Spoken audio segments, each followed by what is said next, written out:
So I've been making my own Greek yogurt, and I never realized how easy it was to make. So I'm going to show you how I do it. And all you need is an Instant Pot. If you have an Instant Pot, I usually get organic, either no-fat milk or low or reduced fat milk. Okay, and I'm going to show you the steps.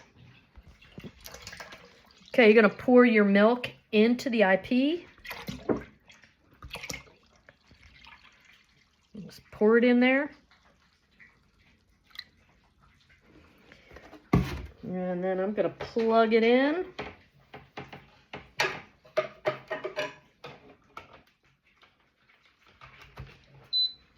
All right, and I'm going to put it on saute. And I'm going to bring it up to 180 degrees. And then I'm going to cool it back down again to 115.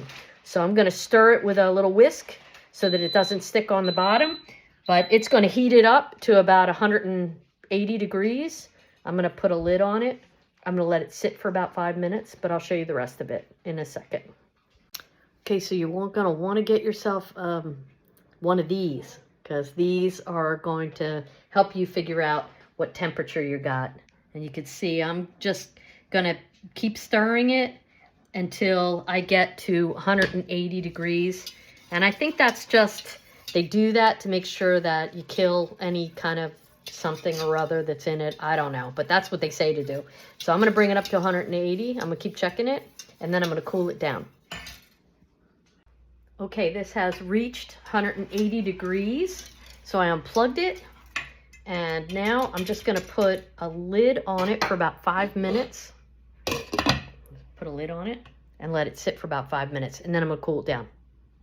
Okay, I let it sit for about 5 minutes. And then I put it into the sink in a cold bath. But I usually put ice around it.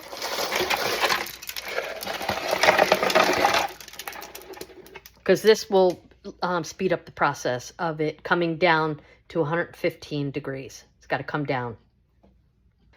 Okay, I'm almost down to 115. I've been checking the temperature. So now what I'm going to do is I'm going to take some live culture that I have from my last batch, half a cup of live culture, and I'm going to put it in here, and I'm going to mix it with the 115 degrees milk that's in here, and then I'm going to incorporate it into the batch so that it has live culture in there. Okay, you need to get the temperature down so you don't kill the culture. So it's got to be 115. Now I just put it back on, back in the pot. I'm going to plug it in, and then I'm going to put it on yogurt setting, and then I'm going to set this to 12 hours. I'm going to put a lid on it. It doesn't have to be pressure or anything, and it's going to cook all night long. Okay, and after 12 hours, you have yogurt. Now I get a big Tupperware container, and then I put another Tupperware container inside of it because you got to catch the whey. This is going to have a lot of whey in it, so you got to find you got to catch that. Now I have a big colander, so I use that, and then I wet a cheesecloth, and I put a cheesecloth over it. Straighten it out here, and then I just dump that whole batch in here.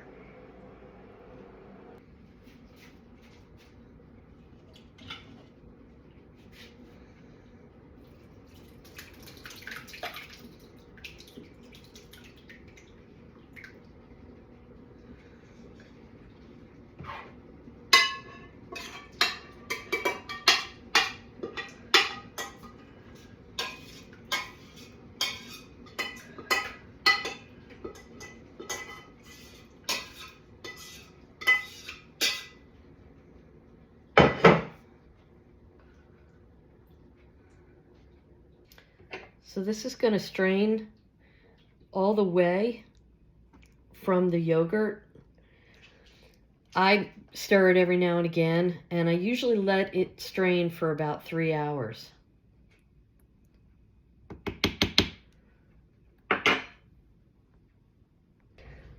Okay, after you let it sit for about 3 hours, then you can just kind of scoop it out. I use these plastic containers and just scoop it out.